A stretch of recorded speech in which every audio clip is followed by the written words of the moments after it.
wish to speak to any item on the agenda or during the public comment portion of the meeting, please fill out a speaker card. Each person addressing the board shall have 3 minutes to complete his or her comments on each agenda item for which he or she has filled out a card. The chair has the discretion to determine or alter the time limits on any agenda item. The Board of County Commissioners requests that speakers appearing under the public comment section of the agenda limit their comments or presentations to matters relating to county business that are within the board's control, authority, and jurisdiction. Good evening, everyone. Welcome to the February 11th regular meeting of the Board of County Commissioners. We have a quorum. I'll call the meeting to order. Tonight's invocation by Mr. Sean Grant of Baha'i Local Assembly of Brevard. Sir, you're recognized.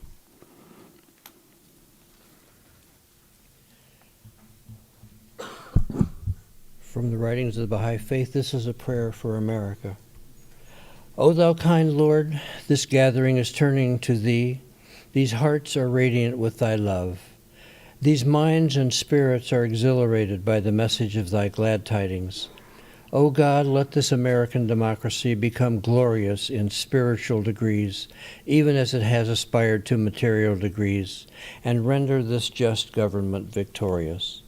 Confirm this revered nation to upraise the standard of the oneness of humanity, to promulgate the most great peace, to become thereby most glorious and praiseworthy among all nations of the world.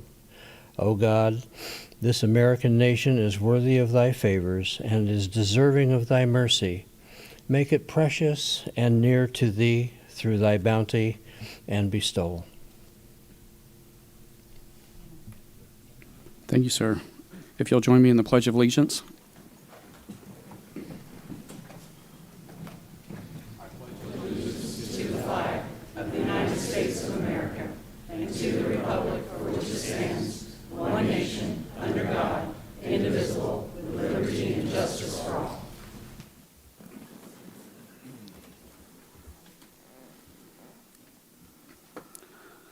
Okay, Commissioners, we have minutes to approve for September 24th, 2024 final budget hearing, November 12th, 2024 regular meeting, and December 3rd, 2024 regular meeting. Is there a motion for approval? So moved. We have a motion by Commissioner Goodson. We have a second by Commissioner Altman. Clerk will read the roll. Commissioner Delaney? Yes. Vice Chair Goodson? Yes. Commissioner Atkinson? Yes. Commissioner Altman? Yes. Chairman Feltner? Yes, Commissioners, will show that adopted. Thank you very much. We don't have any resolutions tonight. On the consent agenda, is there anything anyone else or anyone wants to pull off of consent? Is there a motion for the consent agenda? So moved.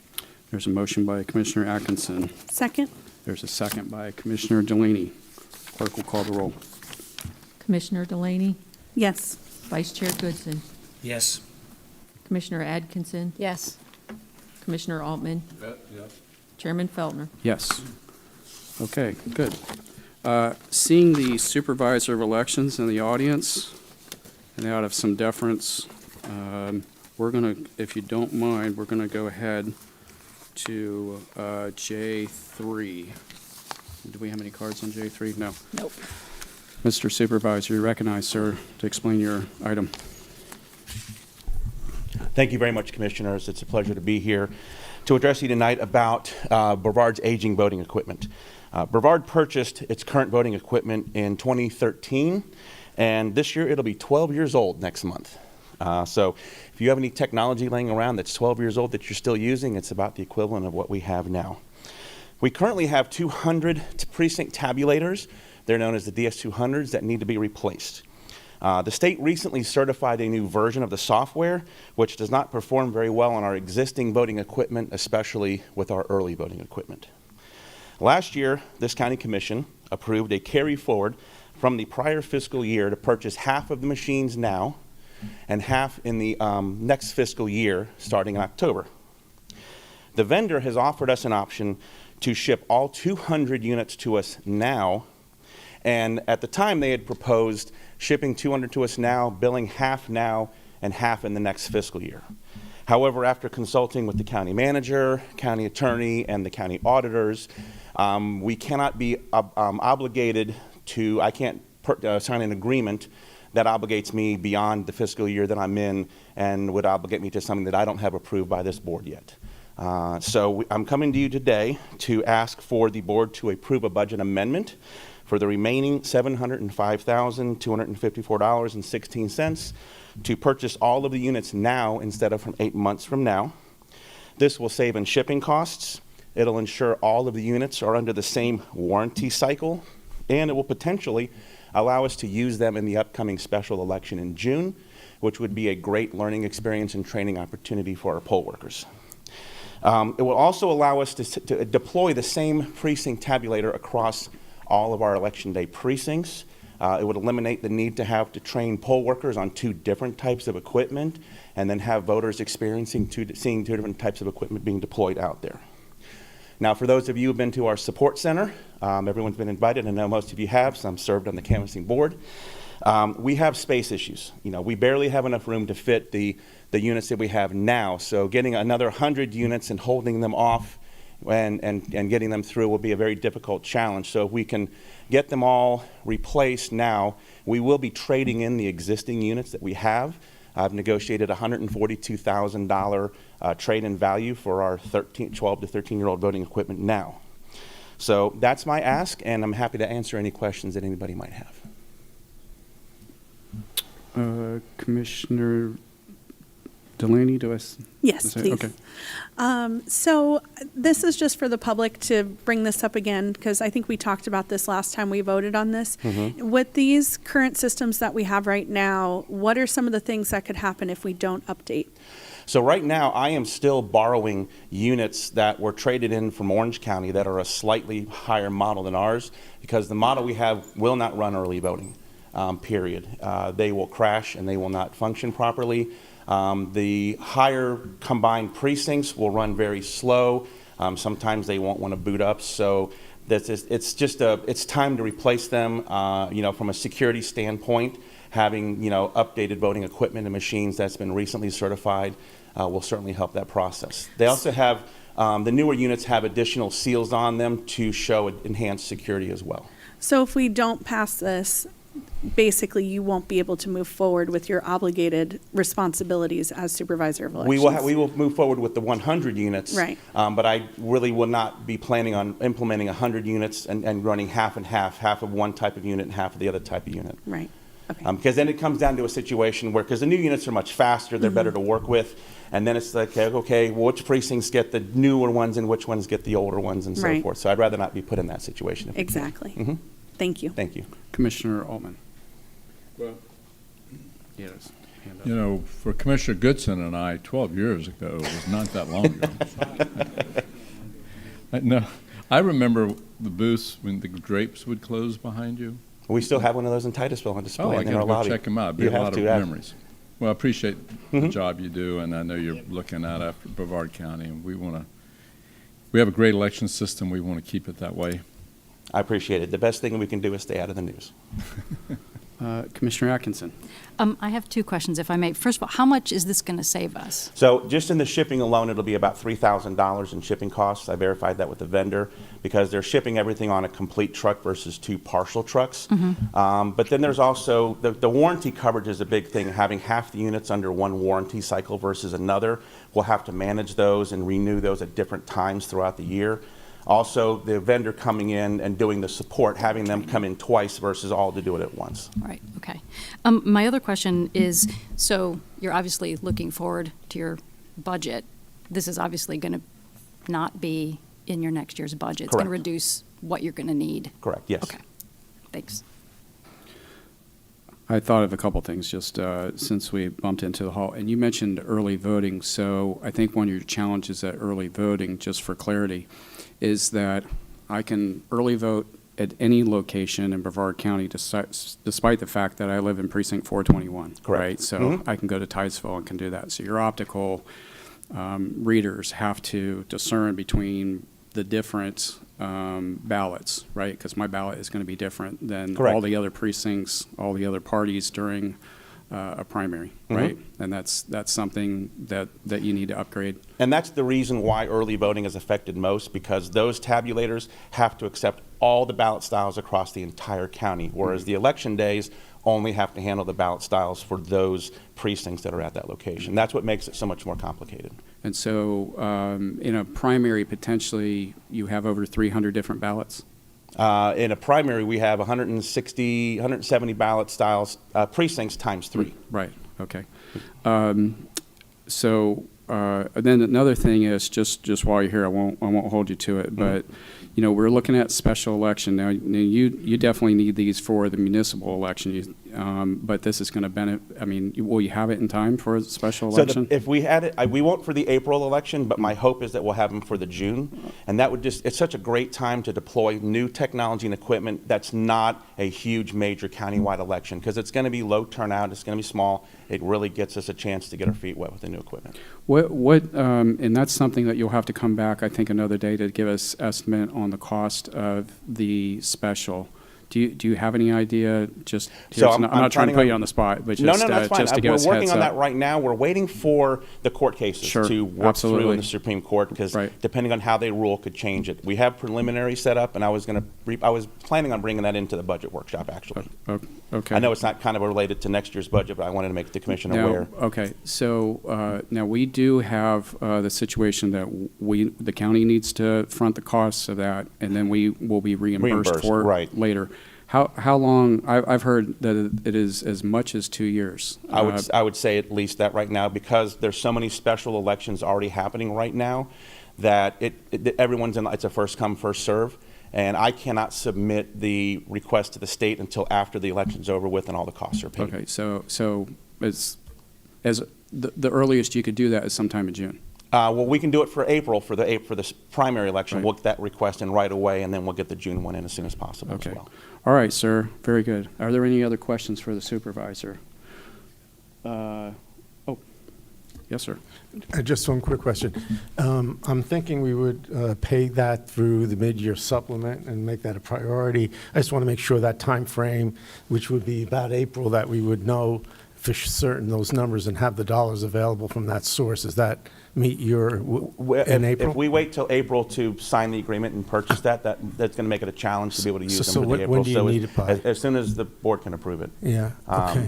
That's the first I've heard about any kind of a time frame, so maybe I missed Well, I that in didn't our know conversations. I thought if you were looking for it next year, I wasn't sure. That's why I want to check now with the time frame. So if the board gives us the authority to, as part of the motion, if you decide to do this, to give us the authority, the county manager, to pull from the funds, and then we will replenish those funds as part of the mid-year supplement wherever we take it from. If it's in April, Sir? if that is in April, I think we should be fine, because by the Yeah. time we get the equipment shipped to us, if the vendor was willing to split the cost between now and next fiscal year, I'm sure I could work with If we can them. get it in March, we'll try to get it to you Okay, during I can March, absolutely and work with and that. we'll do it that way. I think just to be clear, we're talking about agreeing to buy it now, Right. but paying for it in April. Is that I'm sure I can work that out with my vendor. Yeah. that works for everybody? Yeah, Especially if they were we're willing going to to do split our the best to cost. get it to you in March. Okay.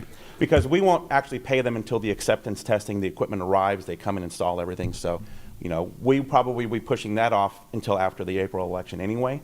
When we're in election mode, I'm not going to be able to be swapping equipment Sure. around. So Okay. I can work with that. Thank you. Okay. Any other discussion on this item? Okay. Is there a motion that includes, so what do we need to say in the motion, Frank? If you'd include in the motion giving the county manager the authority to pull those funds from wherever necessary during March, and then replenish that with the mid-year supplement, from the mid-year supplement, those funds. Okay. Is there a motion on that? For point of clarity, does that mean like from reserves, or what does that mean? Excuse me? I'm sorry, for a point of clarity, does that mean from reserves or, Well, I'm going to work that out with the budget office and figure out where's the easiest place to get it, but we'll be putting the money back the following month. correct? Okay. Is that, Jill, is that what you're thinking? Yeah, so, Okay. I saw you shaking your head. That's why I was asking. right, yeah, so currently the board policy is that we keep reserves at 10%. We're at 10.4 right now, just over 30 million, so we would look there, or if there's another place, which, I think, we have some projects that we may not be in progress until after mid-year supplement, so that would be another option too. But either way, we would look to replenish those. Okay. Thank you for that. Any other questions or discussion on that? Okay. Is there a motion? So moved.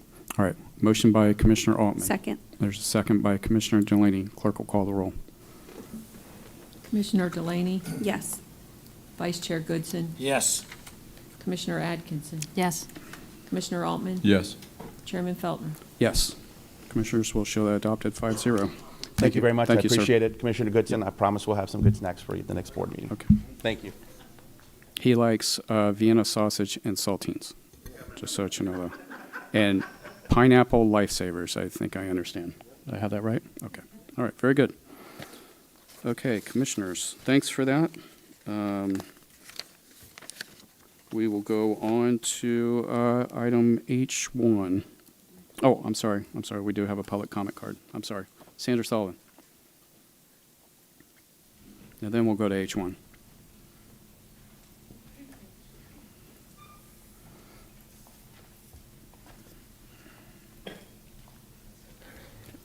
Good evening, Sandra Sullivan.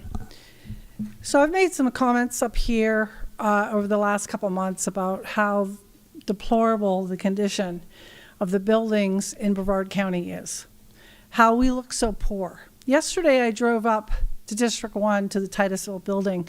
I took some photos, I've posted them on Waves Action. One of them is a building with a tree growing out the top and a tree growing out of the soffit. Mold up the side of the building. And this is next to the Fire Station 23, which is, from what my understanding is, condemned. And those firefighters are at other locations, housed in facilities that do not have enough room for them. So I want to talk about the root problem I see here in Brevard County, and that is space is getting a free ride. They're not taxed. And I've been digging into different taxing federal documents that says clearly the federal government trumps the state level when it comes to that when you're leasing to private entities, the local jurisdiction has a right to collect taxes. We also don't collect stormwater. And what I'm seeing for posts on YouTube on how much development is going to be happening. Blue Origin is putting in 12 more buildings, 75 acres of buildings. And all those if you look at the hydrology study that Lober put into place for $500,000, it shows they're no longer on the floodplain, which means they are going to be impacting the surrounding properties.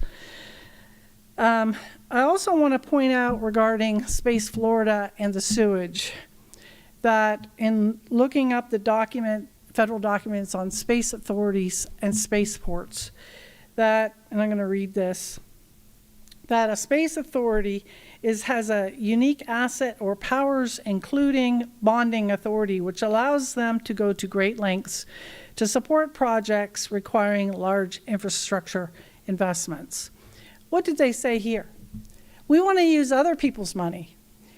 We want to use Brevard County. And that's going to bring me to some other comments I'm going to make later about how we're using public money, taxpayers' money here in Brevard for space projects, including $8 million that was funded by NBEDS on the taxpayers' backs out of general fund that went to give these companies dollars. Now, that's taking money away from critical issues that we have. And when I speak under the fire assessment, I'm going to come up here and I'm going to talk about some of those issues. Thank you.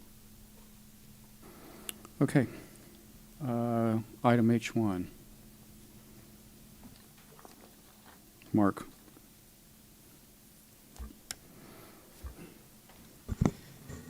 Good evening, Board.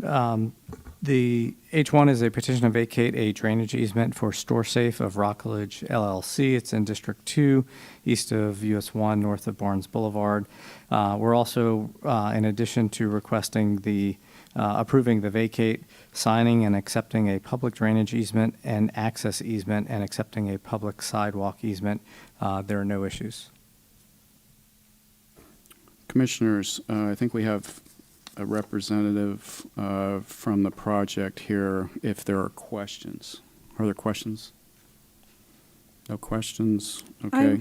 I was wondering, does he have like a spiel or something? Does he have anything to tell us about the project or? Sir? Prepare. James? Okay. Go ahead, sir. You're recognized. Hi, James Sayeg, Storsafe of Rockledge, located at 5301 Dempster, Skokie, Illinois. I just came in for purposes of Murphy's Law. Figured if I didn't come, somebody would have questions, and if I did come and you didn't have any, great.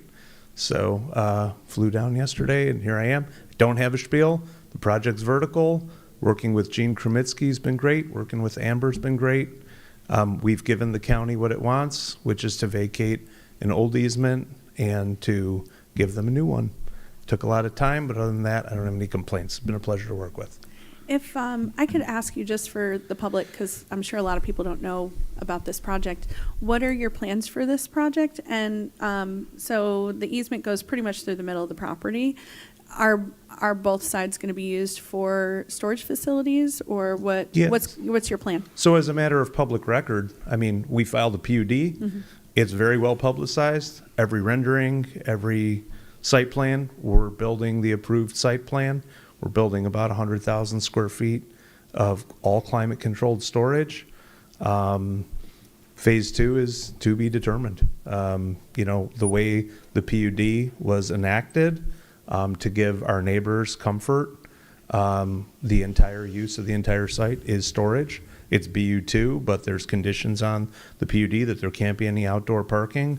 Other than that, our neighbors were thrilled to have what is I would consider a buffer use, meaning, you know, if you had a grocery store there, you'd have trucks delivering groceries and a lot of garbage and a lot of refuse, a lot of, you know, pallets and blah, blah, blah. Storage is quiet. Mm-hmm. And we put the detention pond towards our neighbors. We had a really nice hearing. We made friends with them. We put the landscaping and retaining walls towards the back. And, you know, we are just executing the plan that was agreed upon after not vigorous public hearings, but healthy public hearings. So that's it. Thank you for being a good neighbor. Of course. Any other questions on this item? Is there any discussion? Actually, I'm sorry, we do have one card. Sandra Sullivan.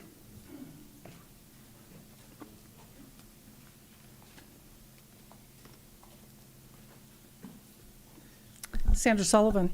So a little background. So what was submitted to P&Z was a storage facility from the top of the property to the bottom of the property. But what came into site planning, which is not the part that the public sees, is that site plan was changed as only the top half of the property is storage facility. And so the concern has been for some time, and I have posted this for some time, especially given the obstruction of records on the $60-some-odd thousand that was spent on engineering, which I got one page for. Okay, and it's figure 3, so there's more. So this is, to be clear by their own website, an affordable housing developer. So he talks about all this transparency, but the P&Z board hearing was as if it was all going to be storage. Who could argue with that, right? But the reality is when they submitted their site plan, there was not quite a bait and switch, but that's what I'm going to call it, to where it's only the north half. And I think that this whole chopping down the trees on Rockledge Drive is for a large, this is my prediction, a large affordable housing development based on the one figure with the sizing of the lift station and the amount of property that the county is looking at purchasing from this developer to put in everything that is needed. So we have been told lies on the cutting down of the trees. First, we were told, oh, this is a safety issue. We're cutting down the trees because it's a safety issue. But we got records and showed it's not a safety issue. Then I did research and I found out, oh, by the way, there's a sewer going in. And then the county lied about that, said, oh, no, we're not putting in a sewer system. And I go, here's the records, you're putting in a sewer system. And so then I do records requests and I get obstructed on records. So what are you hiding? Question. Sir? Mark, could you tell us if there's any truth to that rhetoric there? Or when can I buy an affordable house down there in Rockledge? So, Commissioner, not aware of any specific affordable housing. And to the tree issue, there was only 4 trees that were removed at the property owner's with the written express permission. The rest were either trimmed back or limbs were removed, but they still exist today and have no tie to what was just mentioned. It was specifically for safety. We have a engineering report that states that, and as a subsequent phase, we are working with the utilities department. They are working on a sewer project, but that is not the reason why the trees were removed. Chair? Could you tell me, the sewer project, was that prior to my reign of terror? Was that during Lober's reign of terror and the other commissioners and did not want to do the sewer on the railroad? Or is the sewer just came up during my reign of terror? Commissioner, I don't recall the exact timeline. All right, let's get Tom up here. Okay, thank you. Let's get Eddie to. And I would like the developer to step back up here too. While Tom's getting seated, could you tell me, sir, may I, Chair? In Canada, Tom means Eddie. Yeah. That's okay. Eddie, okay, That's it's all close enough. It's good. It's good enough. Anybody It's good with a enough. name out of Chicago, I can't remember because I'm scared of them, okay? Do you know when I can buy an affordable house on your project? Yeah, there's no reality to that. You will let us know though, right? I won't, because it's not going to happen. So Storsafe is in 9 states. We are a top 70 self-storage company. I know.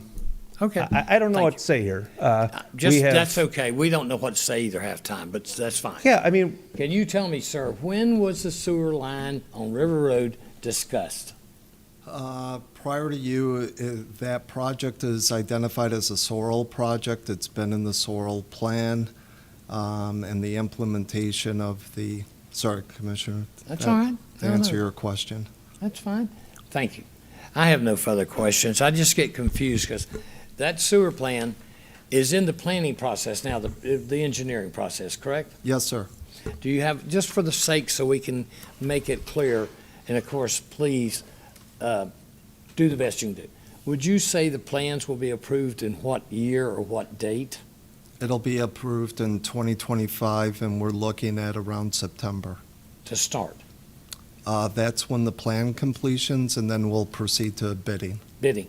Now, and this is a phase type job. You couldn't do it all at once, I'm sure, right? Correct. And it's over how many years?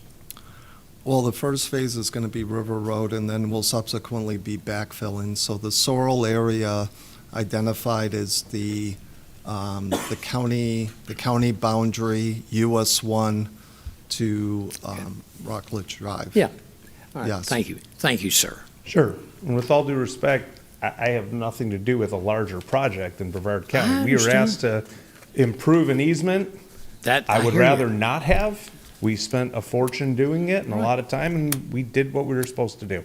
Thank you, sir. Uh-huh. Thank you. Thank you, Chair. Yes, sir. Okay. Any other questions on this item? We already did the cards. Is there any discussion on the item? Is there a motion? Motion to approve, sir. We have a motion by Commissioner Goodson. We have a second by Commissioner Atkinson. Clerk will call the roll. Commissioner Delaney? Yes. Vice Chair Goodson? Yes. Commissioner Atkinson? Yes. Commissioner Altman? Yes. Chairman Felton? Yes. We'll show that adopted 5-0. Thank you. Thanks, Tom / Eddie. We appreciate that. Yeah, Tom, They call, yeah. take that with respect. Okay, Commissioners, item I-1. Commissioner Delaney, this is your item. You're recognized. Thank you. So this is to talk again about the Speak Up Brevard Workshop, and to see if I could get board support on this. What I had heard from the board the last couple of times we've talked about this, Commissioner Altman, you mentioned that you'd prefer something in the evening. So I proposed a 5 p.m. meeting, and Commissioner Feltner, you were concerned about the total submissions and about the time duration. And so I believe last time we talked about having a 3-hour time limit on that. And there were 77 submissions. And 66 of those, I believe, are from, there are 66 submitters. So, with all of that being said, I don't believe that we're going to have 66 people show up to this workshop because, there are some people who, aren't going to be able to make it. They're, it's easier for them to make the submission. But for the people who do want to take time out of their day to come and explain to us their idea, I just really feel passionate about giving the citizens an opportunity to get involved in our community, in our government, and in our processes. And throughout this time, over the past couple of weeks, I've gotten emails that were submitted, it looked like, to all of us from District 2, 3, and 5. So there seems to be interest from the entire county. And so I'm hoping to get support. The 3 dates that I had put out was March 3rd, March 18th, and March 24th. And I didn't know if anybody has any questions or comments. Commissioner Atkinson for a question.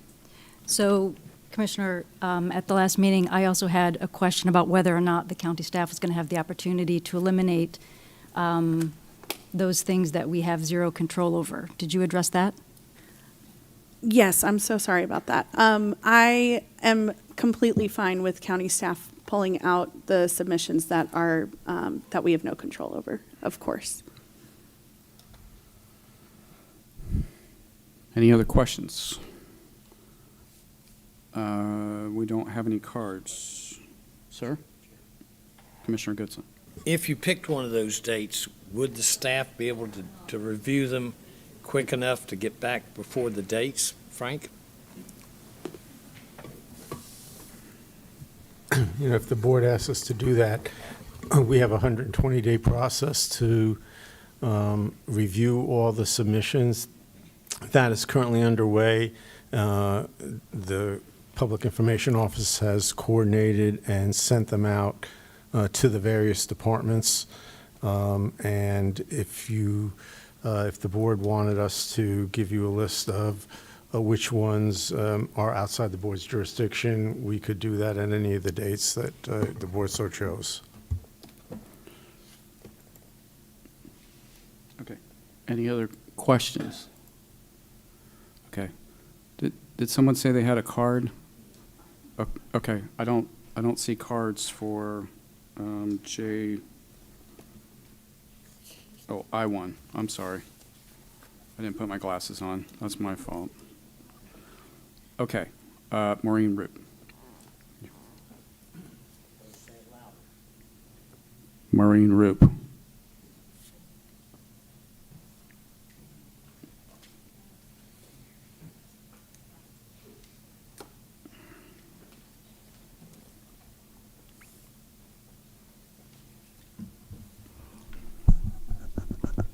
Commissioners, Maureen Root, Port St. John.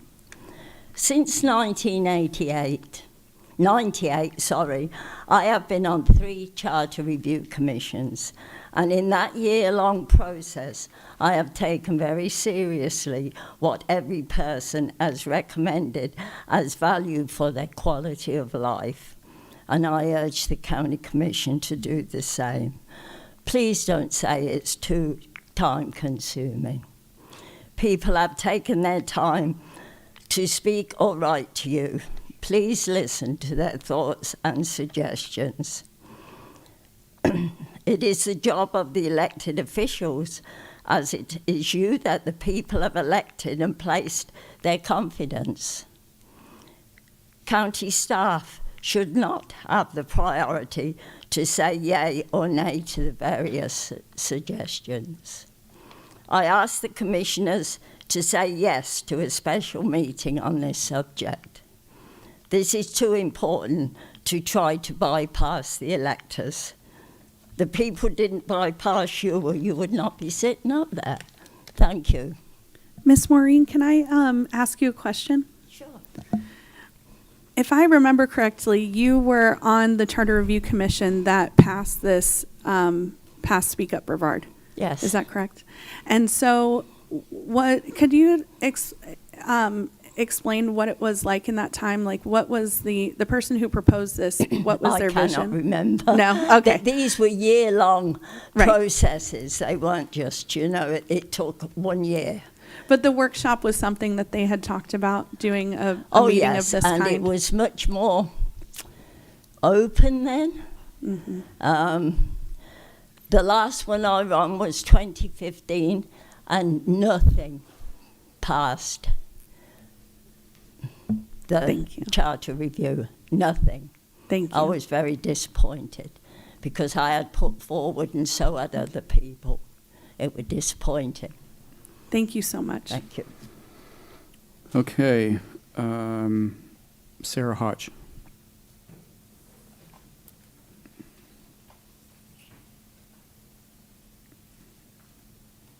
Mr. Hodge will be after that. Commissioners, I'm here to request and encourage your support for the proposed Speak Up Brevard workshop for the commissioners to hear the citizens presenting their needs and wants. We participated in this program this year, my husband and I, as did other residents that would appreciate an opportunity for our commissioners to hear our ideas directly from us, as well as the final commission vote is taken before the final. I'm sorry, I'm losing my card. This has happened too many times. I'm sorry. It happened. I went with Sandra when she was escorted out by. You didn't lose your card. I have your card, ma'am. You have my card? I said Sarah Hodge. Yes, but you just said earlier that there were no cards. I and Jay sometimes looks alike when you don't have your glasses on. I'm sorry. A little forbearance. I'm getting older too. I'm because when 2 armed guards took us out of the room last time, I was no part of that. But anyway, I'm sorry. And you deserve your respect, and I'm sorry. It's a unique opportunity for the commissioners to demonstrate their support for local citizen engagement. Please show your support for the residents of District 2 and throughout Brevard County for voting yes in support of the proposed 2025 Speak Up Brevard workshop. Best regards and thank you. I'm sorry, I'm having a difficult time with the card. That's fine. Thank you. Thank you. All right. William Hodge. Okay. Ma'am, over here, did you want to speak? I don't think I don't have one for you for I-1, but you'll do one for us, okay? Okay. Okay? Thank you. All right. Good evening. I'm Susan Connolly. I live at 3901 Dixie Highway, Palm Bay, Florida. Charles F. Kettering once said, "A problem well stated is a problem half solved." That is what Speak Up Brevard offers. Taking a look at some of the most persistent and complex issues that continue to come before us. Speak Up Brevard offers a way for many people to look at problems from many different angles, plus to offer solutions. That is the heart of Speak Up Brevard, solutions to problems. I participated in Speak Up Brevard for the first time last year, and 2 of my suggestions were accepted. I want to compliment the staff in how the Speak Up Brevard is handled. I was impressed with, when I submitted my response last year and this year, that I received a quick response back with a number and everything so I can easily track it. And I read some of the other submissions, and just by reading some of what the other people said is very helpful and thoughtful and expanding awareness and helping resolve these issues. I want to continue to offer thank you to the staff, because part of the whole process is to record and to review and to offer to the commissioners an opportunity to, in a format that is accessible, a way to review and to revise and to recommend. So thank you all of you for this program. It is vital, and I think the workshop can only help us reach, again, solutions. Thank you. Thank you, ma'am. Okay, I'll ask. Is there anyone else who wanted to speak on this item? All right. Commissioners, discussion on the item. Okay. Commissioner Delaney. If I have support in order for me to make a motion, I would have to bring forward a date, I would imagine. So is there anybody who would like to talk about the dates, if any of those would work at 5 o'clock? Commissioner Atkinson. Any of those dates work for my schedule.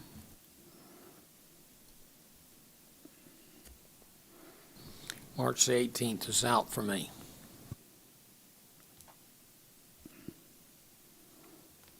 Okay. Any other discussion? If I could ask the staff, would the 3rd or the 24th be better for y'all? Do you guys have a preference?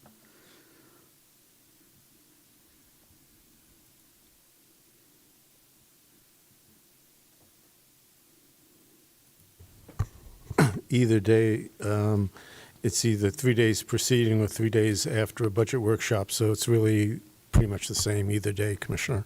Would be fine. All right. And Commissioner Delaney, go ahead. If you're ready, I was going to make a motion, but if you have more to add. I was just going to ask if there's any other discussion. All right, go ahead. I would like to make a motion to have a Speak Up Brevard workshop March 3rd at 5 p.m.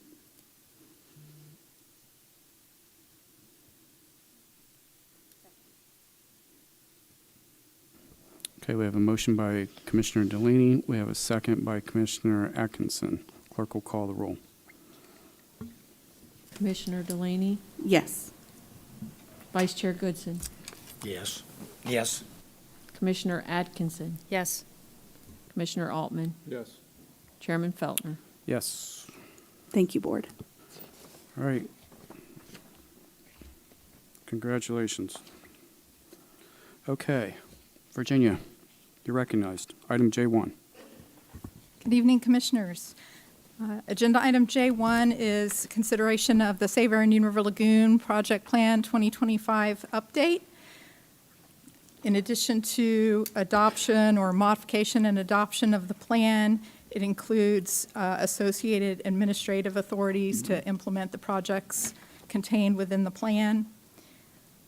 Significant changes in the draft 2025 plan update include revising the 10-year revenue projection up by $20,443, adding 19 new projects, updating inflation for each project, increasing the maximum homeowner cost share for septic upgrades from $18,000 to $20,000, and then reporting on the cost, benefits, successes, and lessons learned from completed projects. The consultant, Marcy Frick from Tetra Tech, is here to provide a brief slide presentation on the plan structure, content, and proposed updates, including the new projects and inflation adjustments consistent with board-approved policies and priorities given to staff and the Oversight Committee in past years. And the draft plan that is in your packet was unanimously recommended by the Citizen Oversight Committee. Marcy? Thanks, Virginia, and good evening. And thank you for having me today to talk about your 2025 Save Our Indian River Lagoon project plan. So as Virginia mentioned, I am going to really just focus today on the major edits. The version of the plan that you all have has highlights of all of the wording edits, so that's mostly to make updates on things that happened in the last year. If a study was completed, if we have new results, just providing the latest information. But before jumping in the plan, I did want to give just a little context, talking about the history. So after the super bloom in the lagoon in 2011, the system was really in a state of unrest, and there were many different blooms and factors that were affecting the lagoon. But in 2016, there was a very large fish kill. There were dolphin mortalities.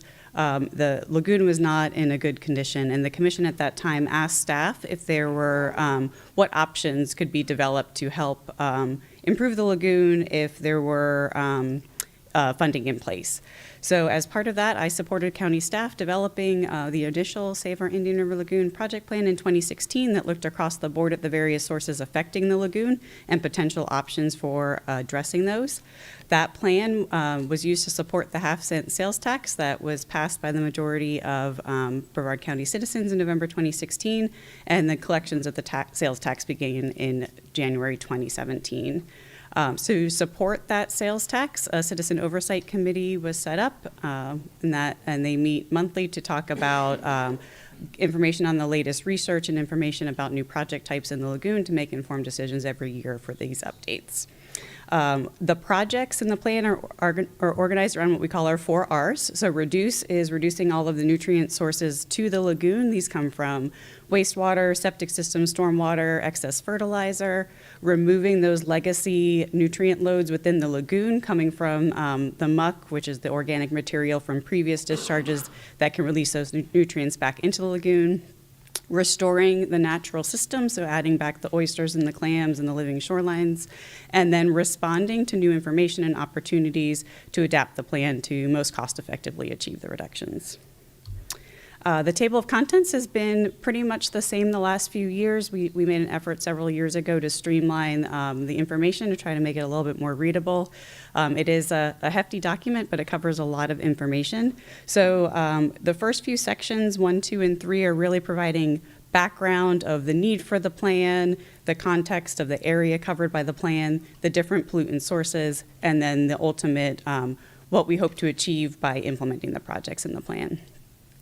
The meat of it is really in section 4. We talk by those R's, the different project options addressing the different sources. That section gets updated every year with the latest information that we have available on the latest projects. Section 5 is the project funding. We'll talk some about that today. That goes into where we look at the new inflation every year, addresses contingency, and shows how the dollars are allocated by those R categories, as well as how they've evolved over time since the 2016 plan. And then section 6 provides a high-level overview of the plan, summarizing everything in a bunch of tables. There's comparison to the county's total maximum daily load to show the nutrient benefits that'll be achieved by the projects, as well as several tables that show the costs, both from allocated from the trust fund as well as the total project costs from all sources, and then what we call the rainbow table, which is a nice big map that shows over the 10 years how much money is needed each year for the projects. So going into the major additions, the first one is always adding the new projects. So these have all been, as Virginia mentioned, reviewed and recommended by the Citizen Oversight Committee. The first ones are 2 wastewater treatment facility upgrades, and the COC did have some discussions about this. There's some new regulatory requirements that require advanced wastewater treatment, and so these were approved with the stipulation that as these projects are moving forward, to look at how much exceeded those regulatory requirements, and that would be funded. So these, the recommended plan funding should be changing in future years once we have better information. This also includes a septic to sewer quick connect project for the city of Palm Bay, 1 vegetation harvesting project within the county, 2 new clam restoration projects, and 2 new oyster projects. And then on this last slide, 11 new stormwater projects. And those include from the county as well as the cities of Titusville, Melbourne, Satellite Beach, and Cocoa Beach. So to make funding available for those new projects, we do look across the plan and try to remove the ones that are not as cost effective. There's also ones that get withdrawn each year, either because they're not feasible or maybe other funding sources replace those. So this table here shows those projects that were withdrawn from the plan. We also looked at the stormwater project lists. There are some basin-specific project holders of, we looked at the basins that have the highest loading and what could be done there. So the ones that are the least cost-effective were moved to an appendix that has the unfunded projects. Those are ideas that we have come up with that we just don't have the funding for.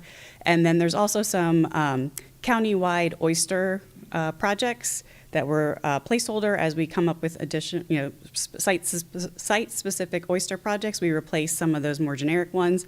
So we reduced some of that oyster bar funding to move it towards the specific oyster and clam projects that we received this year. In addition to the projects, there were a few changes to the overall plan itself. So one of these is, as Virginia mentioned, increasing the maximum allowable cost for the septic system upgrades to $20,000 per parcel. That up to $20,000 gets tied back to the nitrogen removed. So the higher the nutrients removed, the more cost share they're eligible for. And the graph here shows the chart of why that was changed. These are all based on the actual costs of the projects to date, and so the average is closer to that $20,000 a parcel. And then also based on past board direction about interstitial treatment in muck projects, we added some additional language about when those can be included in the bids, allowing the dredging operations to move forward without the interstitial treatment initially, and then looking for opportunities to include that where needed. Also, an item that gets updated every year is looking at the inflation, and Virginia and her staff do an excellent job of evaluating this each year, and then we modify the allowable inflation amounts by year to try to account for trends. And as you can see, the chart on the right shows the inflation in blue for the U.S. Analytics Index compared to the Save Our Indian River Lagoon plan in green. And the goal was, we were starting to drift away from that, so trying to get that more in line. We do apply inflation up to 5 years after a project is added into the plan. And so we try to represent the current costs so that we can keep up with the high prices that have been occurring. I think I just heard the other day that CPI is only 2.95. Yeah, so if you can see in like the later years, it comes down quite a bit. So it's 2.4 now. Okay. Yep. It was very high earlier if you look at the charts for 21 and 22, but it came down, and projected out is more in the 2.4. So we're using that moving forward. Also use the latest information to help refine the revenue projection. And so the current estimate is about $585,734,000, and that's about $20,000 more than last year. So pretty close, tracking to where we estimated last year. This just shows a comparison of how the dollars are allocated between those R categories between last year's plan and this year's plan, and we did keep it pretty much the same. I think that restored 0.1% difference is just some rounding, but we do try to maintain the category, the funding allocated to each category. And then on a bigger picture, looking at how funding was allocated by project type in the 2016 plan to how it's allocated in the 2025 plan. You can see that originally about 2/3 of the funding was for muck projects, which is that gray part of the pie chart on the left. And over time, we've shifted that to largely more of the wastewater, which is the different shades of oranges on the pie chart in the right, and trying to get a more equitable distribution across the different sources to try to tackle the different problems. And then this is a summary of how the costs changed between the 2024 and 2025 updates. So overall, you'll see that increase of $20,000, which reflected the additional money based on the latest projections. There's a big reduction in stormwater, and that accounted for removing some of those least cost-effective projects that had some higher inflation because they'd been in the plan for a while. And some of the additional stormwater projects came out to help fund those wastewater projects, where you see that increase by $5.8 million. The increase in the muck and interstitial treatment came from adding inflation to projects that still have not been completed and had not reached their 5-year cap on inflation.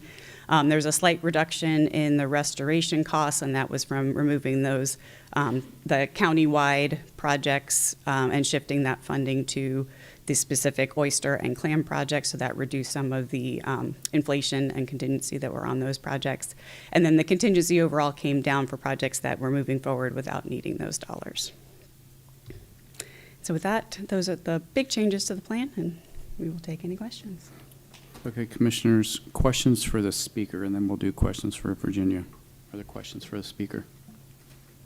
Question for the speaker. Sure. Commissioner Delaney. Does the $20,000 that you mentioned, does that pay for, does that totally cover the advanced septic or the hooking up to the new sewer lines? It depends on the type of system, but it's more in line with the average cost of those systems. Okay, thank you. Any other questions for our speaker? No. Are there questions for Virginia? I have a question. Commissioner Delaney.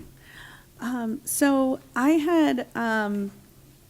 had expressed to Virginia that I was a little, one thing when I took office is I really felt like I didn't want to rubber stamp a vote. And I'm sorry for saying it that way, because I just don't know any other way to say it. But I feel like I need more time, and I would love to have a briefing specifically on this to really dive through what the plan is for 2025, because I feel like if I'm voting for this, I'm owning this plan, and I just don't know if I feel comfortable with that at this point. But I believe that once I have a chance to sit down with Virginia, that if I was wondering if it would be possible to bring this back at the February 25th meeting for a vote. Well, I think we're on questions for Virginia. We'll come. Okay. Just and we do have a card. Are there any other questions for Virginia? No. Okay. We're going to go to the cards. Sandra Sullivan.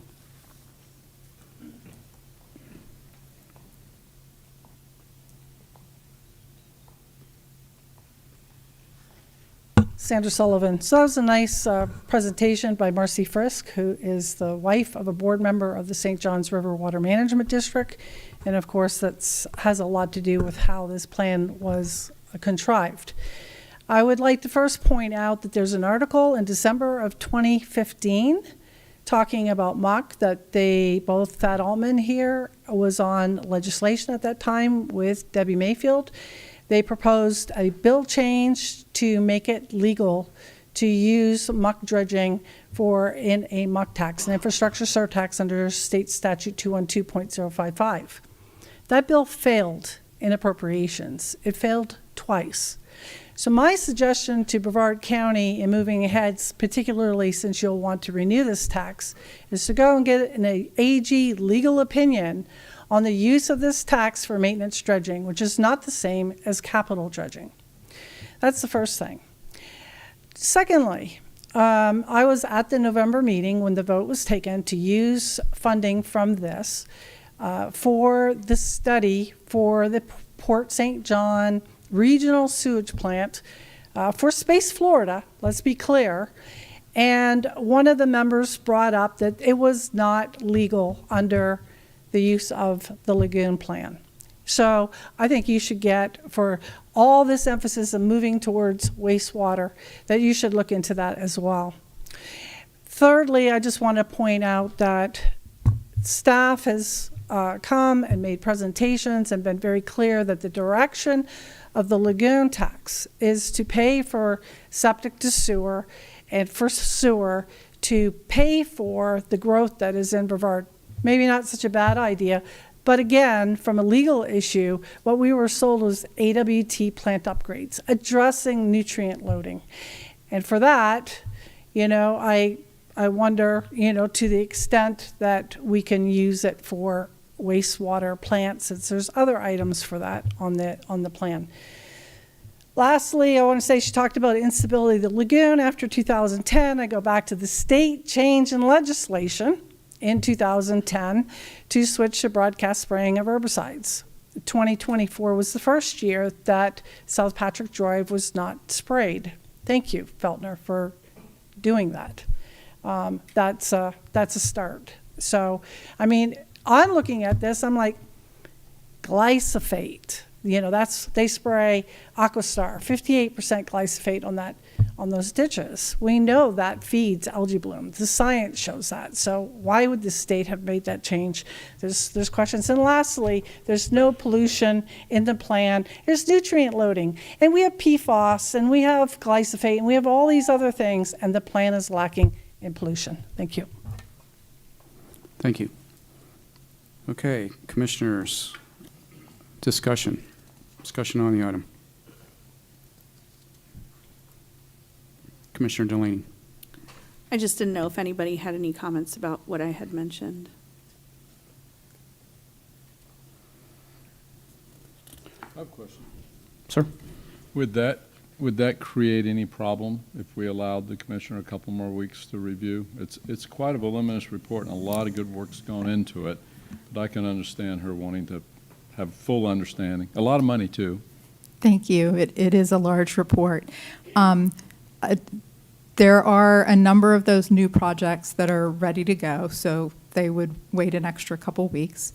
And there are about 100 homeowner contracts for septic upgrades that would be, you know, wanting that $20,000 reimbursement instead of the $18,000 reimbursement. But I think those are the majority of issues. Sir, Commissioner Goodson. Since I didn't hear a second to Delaney's proposal, I'd like to propose acceptance of this. Okay, we have a motion by Commissioner Goodson for approval. We have a second by Commissioner Atkinson. Clerk will call the roll. Commissioner Delaney, No. Vice Chair Goodson, Yes. Commissioner Atkinson, Yes. Commissioner Altman, Yes. Chairman Feltner. Yes. Commissioners will show that passes 4-1. Thank you. Okay. Oh, okay. Let's take 5 minutes. Thank you.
Chair, we have J.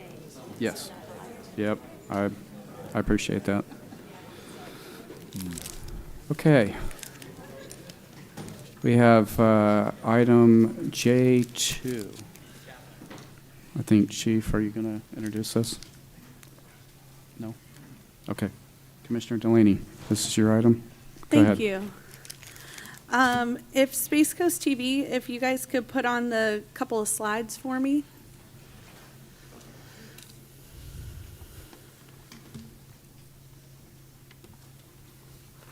Thank you. So I wanted to bring up the fire assessment because, as we all know, there's, we're trying to work on getting our fire department funded, and I just want to put this out there because there's been some narrative out there about, oh, we're just going to raise taxes, and I'm not saying that that taxes won't be raised, but what I'm saying is that won't be the only thing. My thoughts are, and I'd love other suggestions as well from the rest of the board, collaboration on this between the impact fees, the fire assessment, the 1998 referendum, and also curbing our spending as far as looking at contracts and whatnot, and what we're paying for different things, and seeing if there are better ways, better processes to go about contracts that we could save some money, to free up some money in the general fund to be able to allocate more of that money to fire rescue. And so these are just some key points that I wanted to bring up, because one of the things that was not part of our fire assessment study presentation was some of the personnel issues. And so 121 personnel separations since January 1st, 2024. And while we have hired some people, out of that 121 separations, we've lost a lot of experience throughout that time. And while we appreciate people coming onto our force here, you can't make up the years lost of the people who have left that have 10, 15 years on the job, and even 6 years on the job. They're the ones that are in our firehouses, training our people, and creating that culture within our fire department that makes it so great. And so replacing all those people with brand new firefighters, while we love to have you, please come, keep coming. That experience is something that we really need. And this was pretty glaring for me. 24,692 hours of mandatory overtime between January 1st, 2024 to 2/10/2025. And mind you, this is not all the overtime. This is just the mandatory overtime. The people who are basically saying, no, you can't go home. We need you to stay another 24 hours. These are the spots that couldn't be filled by voluntary overtime. In addition to that, we've spent $7,297,162 on overtime in 2024. And if we were staffed properly, that wouldn't be happening. In addition to that, from what I've seen, we are in need of 5 additional ambulances, and also health and safety concerns in multiple firehouses, as I believe Ms. Sullivan brought up earlier about a couple of the stations. And so we have a lot of needs in our county, and the biggest one, in my opinion, is staffing. And so that should be at the forefront of this whole conversation. And so I would like to propose I would like support in asking for the 7-year plan from our fire chief and to move forward towards going to the public with the fire assessment update. Commissioners, questions? Commissioner Goodson.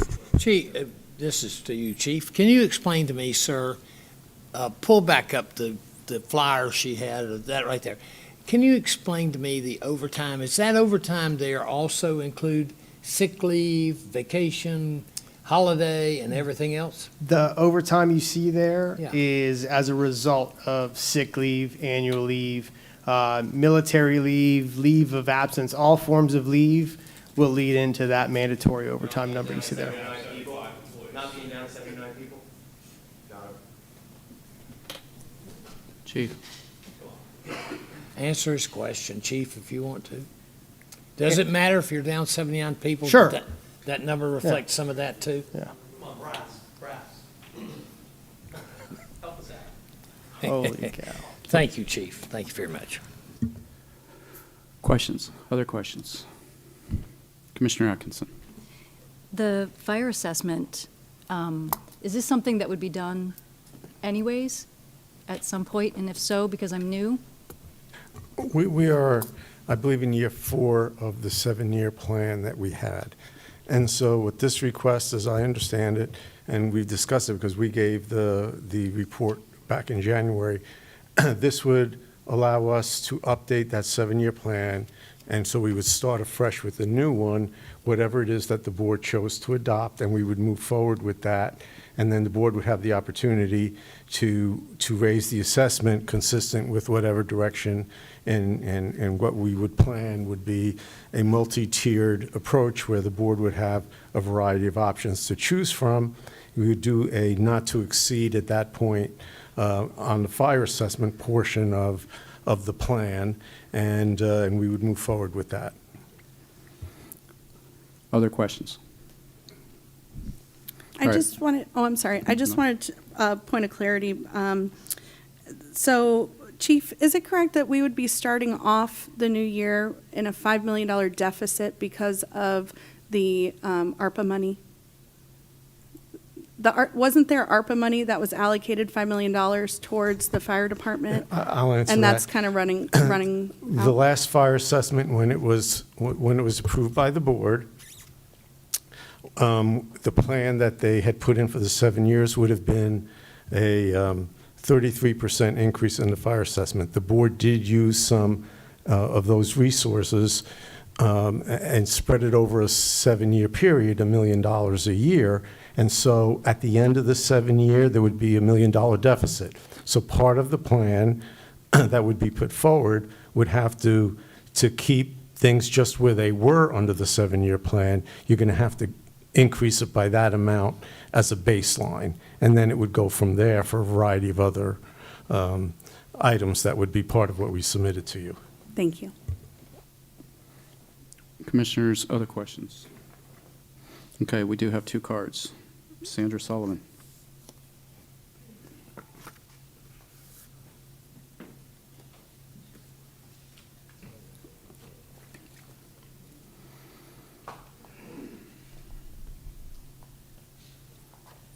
Sandra Sullivan.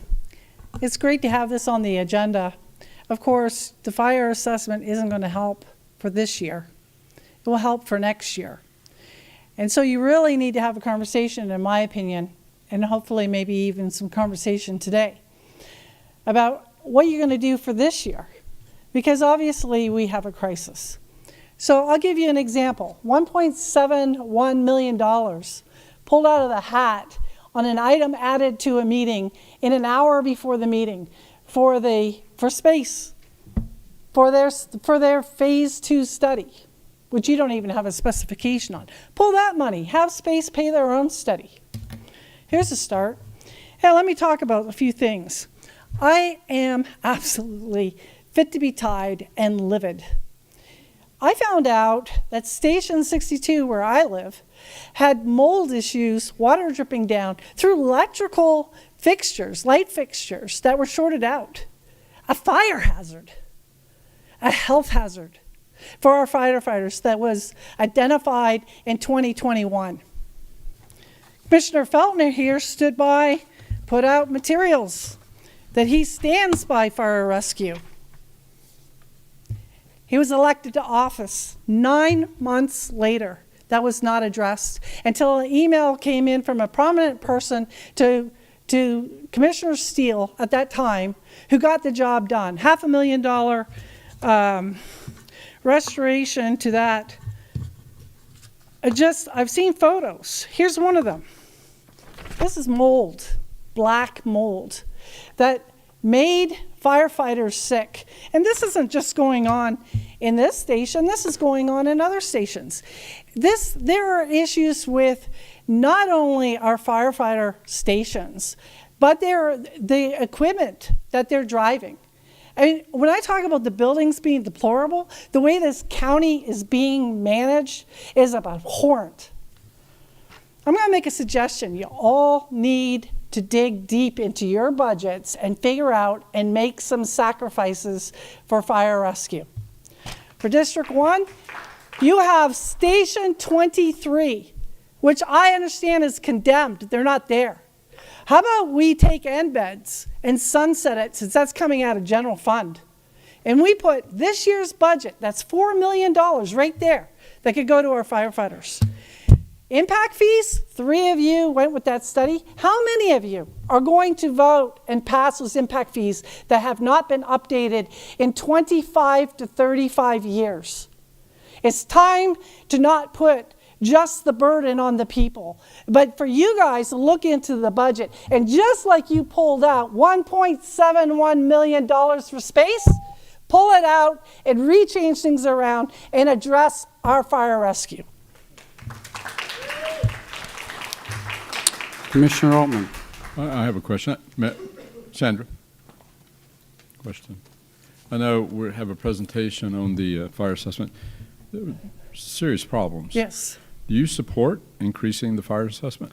Yes, the problem that we're going to have with increasing the fire assessment, as was spoken when this was brought up at a previous meeting, is you're going to increase the fire assessment, but you have to also increase by a percentage the EMS, which is on the ad valorem side.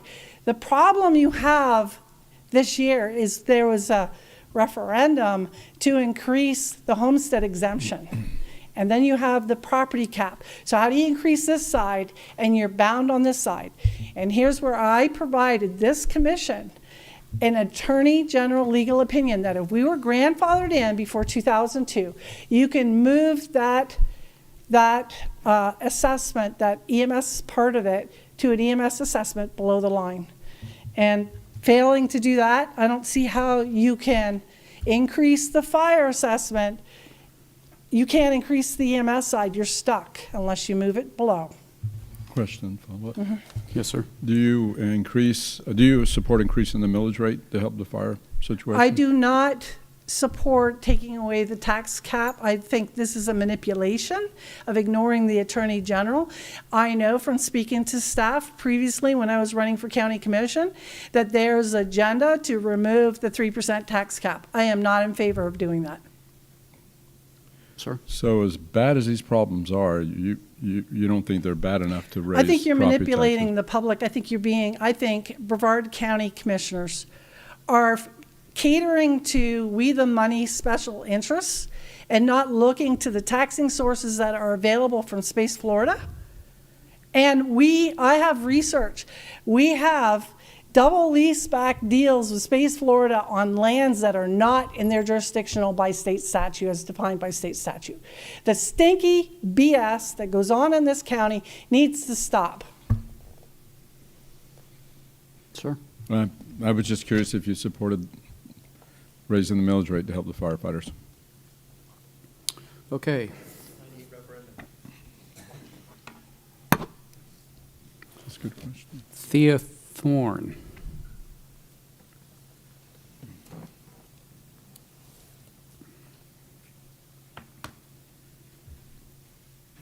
Hello, my name is Thea Thorne. I'm not a firefighter. I'm a registered nurse, but my husband retired from Brevard County Fire Rescue in '09 as a lieutenant.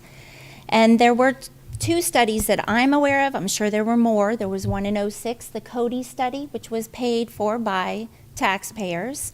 There was another study in 2015.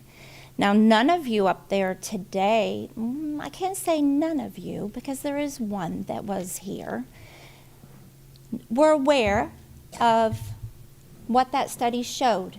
And you guys can plead ignorance today if you weren't aware of what those studies showed.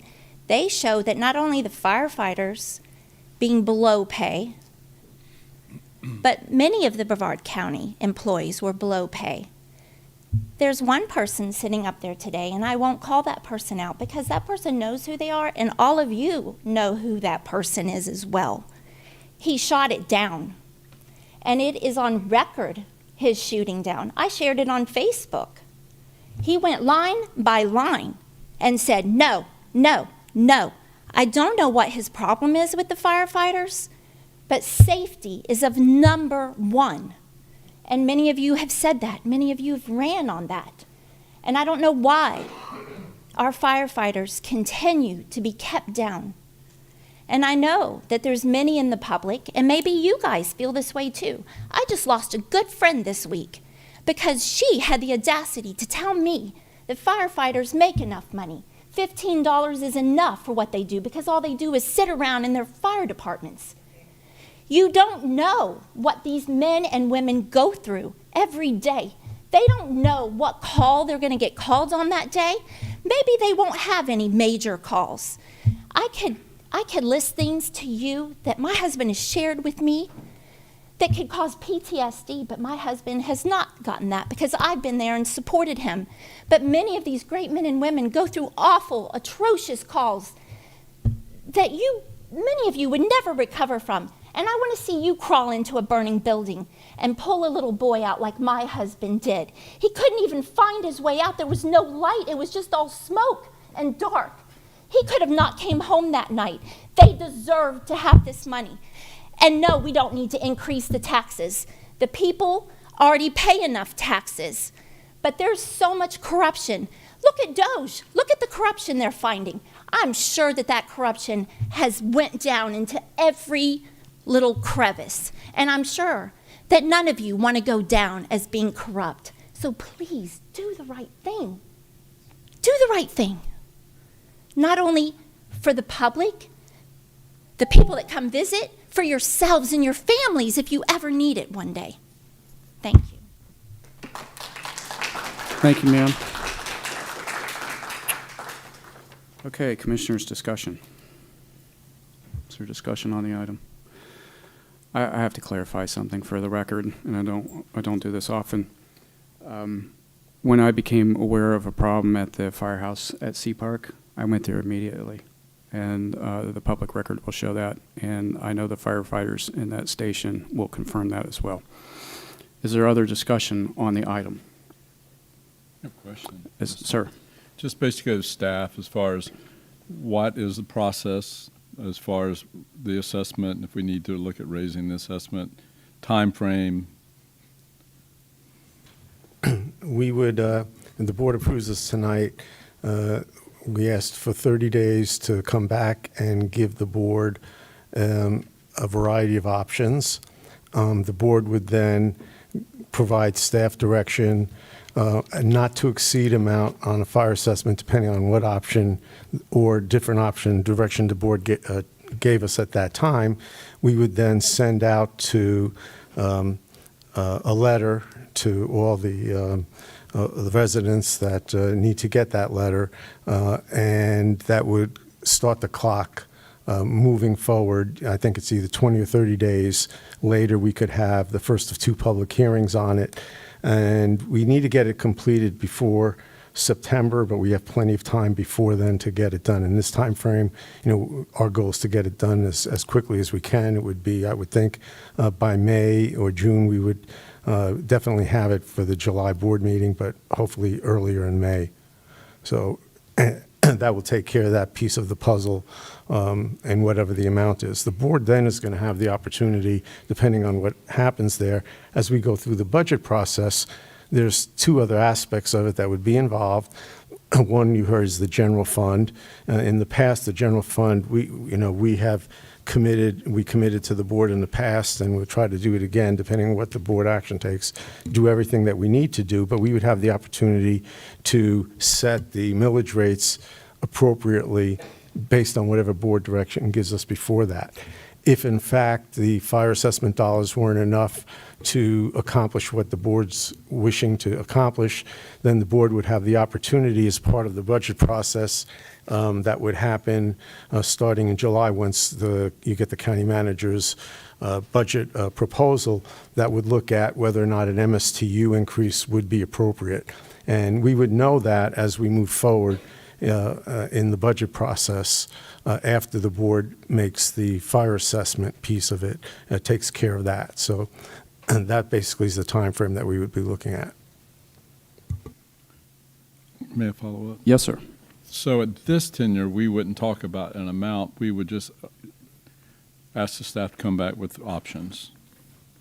Right, and staff will they will know, depending on the options, what amount would be needed over time to support the 7-year plan that the board approves. And so, and depending what you say the not to exceed amount is, the board may say, yes, we'll go to this full amount. You might say it might be higher than that. You might say it's lower. But if you want us to complete the 7-year plan and it's lower, then we would look to make an adjustment to the MSTU, and you would have the opportunity to vote on that as part of the budget process. Sir, any more follow-up? Commissioner Delaney. The only thing that I would like to add is that, like it's been said tonight multiple times, this just affects the fire side, and so we have to also affect the EMS side. And so what I'm hoping, and I've shared this with some of the departments already, I hope that they come forward at the budget workshops with different ways that we can save money. You know, let's look at some of the projects. Are they necessary? Are they so necessary that that we need less money for our fire department? One of the things that I like to pick on, and sorry, Ian, is the 6 pavilions in Sandpoint Park that just got replaced for $735,000. You know, I'm still waiting on records for that. You know, to me, that sounds a little excessive. Ms. Thorne, what you had mentioned about, what's happening at the federal level right now, while our staff does a great job here, I can't imagine that we are the one government in the whole country that is 100% efficient and that there's no way to, curb our spending. So I'm sure that there are ways that we can do that. And so I just wanted to put that out there as well. I believe that our voters put the tax cap in for a reason. That's something that they want, and it's in our charter. And while it's there that we can remove it for exorbitant needs, critical needs, and while fire is a critical need, I would like to look at every option possible before we go that route. And if that means a couple less pavilions at a park, that's when we go back out to the voters and say, what's important to you? We go back out to the voters, because our two biggest things that we have to do up here is fund public safety and infrastructure. Those two things are the most important. And if our people in this community want other things, which those things are valid and people love them and we want them here in Brevard, stuff is expensive. So, but fire and infrastructure, those are our top two priorities. And so I just wanted to put that out there. Thank you. Just a quick clarification, though. You wouldn't be able to go out to the voters before 26. Correct. So, just so that we all understand that time frame. Okay. Other discussion on the item? Is there a motion on the item? I have a motion. Okay, we have a motion by Commissioner Altman. We have a second. Yeah, the motion is to ask staff to prepare recommendations for increasing the fire assessment. So we at least know what our options are and what the impact would be. Okay, and I heard a second by Commissioner Atkinson. Clerk will call the roll. Yes. Commissioner Delaney? Yes. Vice Chair Goodson? Yes. Commissioner Atkinson? Yes. Commissioner Altman? Yes. Chairman Feltner? Yes. All right, Commissioners, we'll show that passes 5-0. Okay. We will move into board reports. Mr. County Manager. I have no report. Okay, Mr. County Attorney. No report, Mr. Chair. Commissioner Delaney. Space Coast TV, if you wouldn't mind putting up my slides. Thank you so much. You can go to the second one. So I just wanted to share a little bit about what I've been up to the past couple weeks. And, you know, in addition to meeting with residents and, you know, dealing with citizen concerns, I had the pleasure of going to the Scottsmore homeowners meeting and getting onboarded with my two different boards, the CFX and the planning agency, the regional planning agency. And thank you to them for making your way out to Brevard to, you know, get me briefed and onboarded. And I had the pleasure of going to some of the Lockheed Martin facilities and Astrotech, and wow, those are pretty incredible. In District 1, they do incredible work there, and I'm so happy to have them in our community. And I was able to go to Junie's Animal Medical Center ribbon cutting, which is pretty great. We have a brand new animal hospital for our rescues, and Commissioner Feltner, you were there with me, so that was pretty awesome. And the EDC annual meeting, they were talking about some of the great things going on in our community as far as different businesses that are coming and you know, different businesses that have come, and Linda Weatherman, she does great work, and so I was happy to be there. And I was able to meet at Sandpoint Park for the celebration of the 100th project for Sorrel. We did some oyster, they dropped oysters into the river, so that was pretty cool, and Virginia and her team did a great job putting that event on, and the community absolutely loved it. And then there was a dedication ceremony for the Second Harvest Food Bank. And Logan, if you wouldn't mind going to the next slide. It was a packed house, and this place is just incredible. This organization, they help get food to different organizations and food pantries out there that you know, people can come to in our communities, and they serve all over Brevard, helping get food to those organizations to feed our people. And so they're pretty incredible. They're looking for volunteers to help pack boxes and things like that. So if this is your passion to feed people, this is a great place to go and do it. So I just wanted to share a little bit about that. And so that's my happy list. Unfortunately, I've received some complaints, and I really just wanted to talk about this because I feel like we really need to get to the bottom of this. And like we all shared, you know, we're all pretty much on the same page as far as getting our fire department to a better place. And the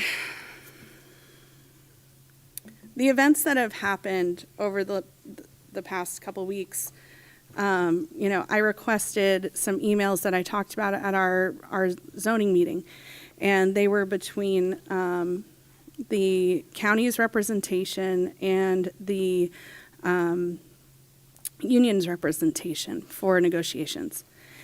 And there's a narrative out there that has been put out that the union is unwilling to come to the table. And from what I'm reading out of these emails, I don't see that. On January 31st, it was the initiation where the county's attorney went to the union's attorney and said, we have a proposal for you. Please let us know if you're available on these 3 days. They were met with an out-of-town, it looks like a stock email that just says, hey, I'm out of town. If it's an emergency, reach out this way. And then our attorney proceeded to contact the union president and his attorney, basically with the same email, because the attorney was out of town. On February 3rd, the union asked for a copy of the proposal in writing. And he said that the proposal was coming and that it would be there in a couple days. And our attorney did get them the proposal sort of in writing, and I have that right here. But I don't know if I would officially call this an official proposal because it's just an email. It's not like it's a document of any kind. And that was on February 3rd. At that point, the county attorney asked for, and I'm sorry, I don't mean Morris when I say county attorney. The county's representation in this, they said that they have scheduled an appointment, a negotiation session for February 6th from 9:15 to 4 p.m.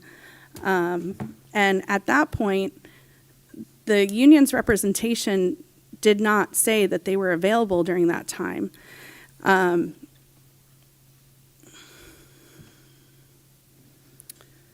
And so then the union's attorney basically said he's not available and they're not available that Thursday or Friday. But they would get back to them for a date over the next 2 weeks. And at that point, the county's attorney basically said, that's, and I'm paraphrasing here, that's not good enough, we're going to go forward with our date. And that's when the union attorney came back with a question on the proposal about retro pay, and that was on February 4th. February 4th continued with the response from the county's representation and clarifying, how retro pay would be included. And this continues on February 4th. So this is all in a matter of a couple of days. Basically the county's attorney would not cancel the public hearing. And I personally don't think that this is right, that we scheduled a public hearing without the other side saying that they're available. And not only did they not say they're not, they literally respond that they could not be there, that the attorney had conflicts on Thursday and Friday, and that he couldn't be there. So I don't understand why our attorney went forward with this public hearing when they knew that that the other side couldn't be there. And because, the union is not going to, I would assume the union is not going to proceed with negotiations without their lawyer, nor should we expect them to. I don't believe that is negotiating fairly. I think it's unreasonable. And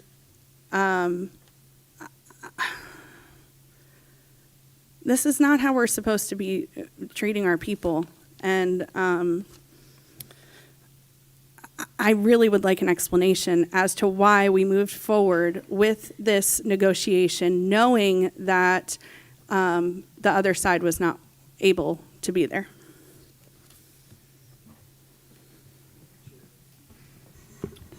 I think Commissioner Altman was okay, he'll defer to Commissioner Goodson. Is that a board report or a book report? Oh, I can keep going. I can only imagine. Thank you. Commissioner Altman. Have you asked the staff personally to go over this with you and give you an answer? Basically, they said it's within their right. And to me, I So I you need have more talked to them explanation. about this? Correct. Okay. I think I'd like to request to have talked to them directly, personally about it, rather than hear their side of the story, rather than drive it out here. I would like to do that, especially something sensitive as this. Is that let me clarify. You're not requesting executive session? You just No, want it's to meet just with here. it's just I think she was asking staff to, were you asking them to answer here? Or Yes. I don't think this is the place for that. And before we did that, I think it should be scheduled on the agenda, at least give the commissioners an opportunity to have a direct personal conversation with staff. I just feel like this has been pretty public. I mean, the county put out a communications with the news. You know, their stance is out there, and I just feel like, you know, for the people in this room, the people that are watching this meeting, people care about this and deserve to know why we're negotiating this way. Do I see anyone else reaching for the mic? Rather than trying to flesh this out here at the end of the meeting. Yeah, Commissioner, staff and I are available to meet with Okay. every commissioner individually, whatever time, whenever you would like, any of you, That'd be good. on these issues. We're happy to do that. I'll suggest that I think the board would like to move with the next step in negotiations. So I think that's a feeling that we all share. So moving forward with negotiations is a good thing.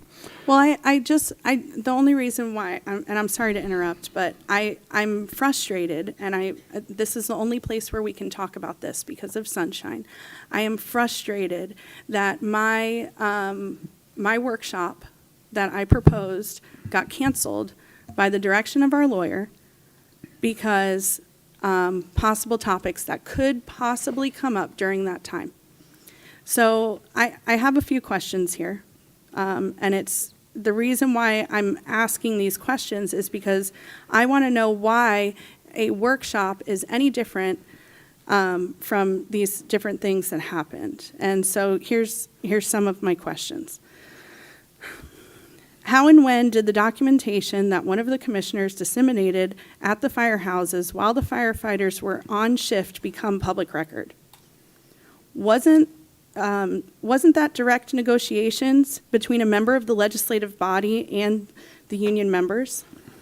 Who told this commissioner that this documentation was a public record and/or that she was free to negotiate directly with the members of the fire department while they were on shift?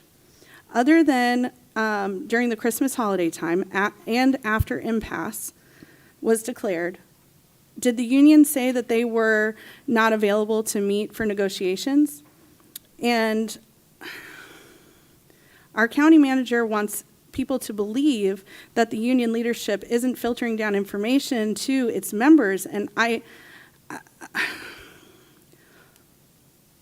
is this why, I'm asking, did the county manager assist the commissioner in doing this? And is this why he did that? I don't understand why my workshop, where I wanted to bring the public in to have this discussion about how we go forward with funding the fire department with, impact fees, assessment, the 1998 referendum, scouring through our budget, all of these different things. Why could we not have that conversation? Why was that taken from us? And then another commissioner had the opportunity to directly negotiate with our fire union. The fire union president himself was handed documentation from this commissioner's staff, but we couldn't have a public workshop? I deserve answers on this, and the public deserves answers on this. And I know that this is not the ideal situation to bring this all out, but this is what we have to do with Sunshine Law. I don't have another opportunity to talk to you all about this in any other capacity. So if anybody would like to answer any of my questions, that would be great. I don't know that I can answer all your questions, but a couple of things. We can have executive session where we talk about negotiations. I think we've done 2 of those. So, if it's the pleasure of the board to do that again, I certainly would entertain that. So that's the first thing. As far as on our commission agendas, certainly during the budget season, we're going to go through the discussion on millage and all the rest of it. We're going to have a budget workshop. We're going to go through that too. But individual items, I think, related to the issue, not necessarily would cause us a problem with union negotiations, but could be on a commission agenda, and that would take place here in a public forum. So again, I didn't address all of your issues, but there are a few things to consider. My only thing with that is January 30th was the date. We would have already been gone past this whole conversation if we would have just had the workshop. And we wouldn't be open to different legal ramifications because documents were passed out at firehouses, and this whole thing, I'm sorry, I believe that I deserve an answer on this. Commissioner, I'm going to suggest that you meet with the staff on that so that they can get all that information to you. We're going to move on with the rest of board report. Okay. So I just want to put this out there. What you're telling me is that the public does not deserve to know these questions and this answer. I didn't say that. Mr. Chairman, may I? Yes. Go ahead. I think the public deserves to be notified that it's one thing to bring up all these questions, and it's good to talk in public. But also a part of the sunshine is and the requirements of law before we discuss things in detail is we have to notice these things. I feel blindsided. Mm-hmm. I didn't see, this wasn't on the agenda. These are pretty intense statements you're making. I would love to see them ahead of time, mm-hmm. so we could think about them and we could talk to staff and ask questions. So if we do choose to have a public deliberation, we make sure we know the facts. We're prepared. We can talk to our attorney to make sure we're not crossing any lines as far as the collective bargaining law. I appreciate your passion, but I'd like to have time to maybe deliberate this with the proper notice. The reason why I didn't make this an agenda item was because this was really a question from staff, and I've been trying to get that information from them, and I'm not satisfied with that, with the answers that I've gotten, and so I just believe that the public, while we are elected, our county manager and county attorney, I believe personally, are also accountable to the people since the people pay their salaries. And so, like I said, this is something that people care about and they deserve to know. So that's why I brought it forward this way. Thank you. Okay, thank you. Commissioner Goodson and board report. No report. Commissioner Atkinson. No report. Commissioner Altman. I'm fine, no report. All right, I'm going to try to end on a happy note. Brevard Zoo. You can consider this a special election if you like. there was an article in the Florida Today this morning that the Brevard Zoo is in the running to be one of the 10 best zoos in the country. Now, I have to disclose that I grew up in Columbus, Ohio, and the Columbus Zoo has always enjoyed top spot. Thank Jack Hanna. He was amazing there. But I'm proud of Brevard Zoo. It is in my district. So here's a plug for the zoo. Go to the link is too long here for me to read, but Michelle Spitzer wrote this, and if you go to the floor today, you can vote for Brevard Zoo as one of the top 10 zoos in the country.